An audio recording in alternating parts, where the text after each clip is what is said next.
Vincent Terrail-Novès, le maire de Balma et conseiller régional d'opposition, est notre invité, Jeanne-Marie Marco. Bonjour Vincent Terrail-Novès. Bonjour à tous. La première question qu'on a envie de vous poser à 7h47, c'est êtes-vous candidat aux élections régionales de juin prochain ? Alors, pour être très honnête et répondre vraiment en toute transparence, je ne vous cache pas que j'y réfléchis sérieusement. Je suis conseiller régional depuis 2010, réélu en 2015, et donc la région présente un intérêt certain pour moi. La seule chose qu'il y a, c'est que je n'appartiens à aucun parti politique, je n'ai pas de carte de parti politique, je n'appartiens à aucun mouvement. Et quand on est dans une situation comme la mienne, ça ne peut pas être une aventure de parti ou une aventure personnelle. Donc je suis en train de beaucoup consulter dans les départements d'Occitanie. Une campagne régionale, c'est très important, une candidature aussi. Donc il faut avoir les relais derrière dans les départements.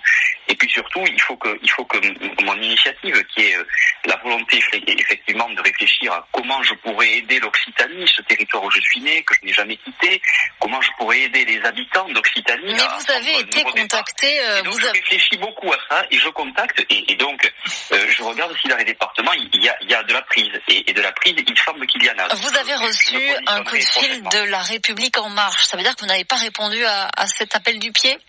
Alors, je ne suis membre d'aucun parti, d'aucun mouvement. Mais vous avez reçu ce coup de fil.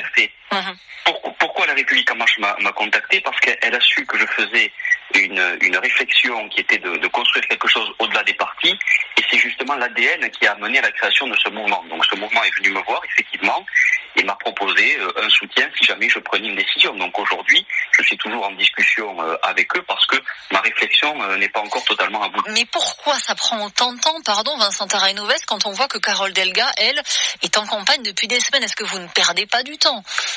Alors, on perd du temps, c'est pas tout à fait. C'est-à-dire que Carole Delga, elle est sortante, elle fait aussi en partie son travail, même si j'y reviendrai tout à l'heure. Mais nous sommes très peu à être déclarés parce qu'aujourd'hui, il y a une situation sanitaire qui est compliquée et que jusqu'à présent, on a considéré que par décence et par respect, les gens n'étant pas tournés vers les élections régionales, les problématiques étaient plutôt la vaccination et ce qu'il faut. Mais ça n'est pas parce que tout le monde se dit le combat est perdu d'avance qu'il n'y a pas de candidat. Il y a Antoine Maurice, l'écologiste, qui est face à Carole Delga, quand même, c'est important de le rappeler. En politique, aucun combat n'est perdu d'avance, surtout quand on regarde le positionnement qu'il y a des candidats dans cette région. Madame Delga qui est socialiste et qui dit qu'elle veut garder la région à gauche, Monsieur Maurice qui prépare une fusion avec elle au deuxième tour, qui est Europe Écologie Les Verts, et le Rassemblement National. Et on ne peut pas se contenter d'avoir une offre politique aussi étriquée et aussi peu importante dans notre région qui a de très gros défis à relever. Donc non, je crois qu'en politique rien n'est joué et que notamment pour une candidature modérée au centre que je représenterai si je vais au bout de ma démarche, il y a de la place. Aucune élection n'est jouée d'avance. Alors vous avez commencé à parler à demi-mot de la communication, si on peut dire ainsi, de Carole Delga, qui vient d'annoncer la gratuité des TER pour les jeunes de 18 à 26 ans. Vous trouvez ça comment ? Ironique à quelques mois des élections ? Oui, on peut toujours s'interroger sur le timing avec lequel cela est décidé.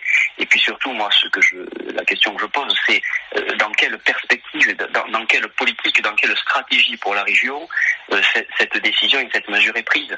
On a beaucoup de saupoudrage, de mesures qui sont annoncées dans tous les domaines, tous azimuts, ça tape tous les jours, de façon assez désorganisée sur tous les thèmes.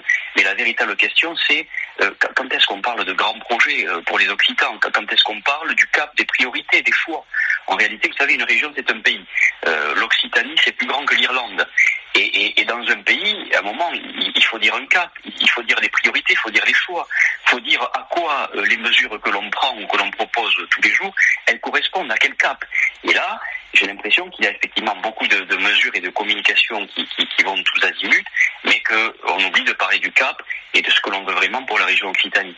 Et quelque part, ça s'ouvre un peu. Aurélien Pradier, député du Lot et numéro 3 des Républicains, dit que c'est indécent d'être en campagne si tôt dans un contexte sanitaire qu'on connaît. Vous partagez ce sentiment-là ?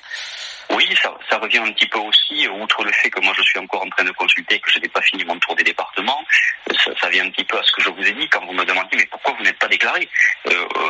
Aujourd'hui, se déclarer candidat alors que les gens sont en train de voir comment ils vont être vaccinés, que la question d'un second confinement ou d'un troisième confinement se pose, c'est assez déplacé.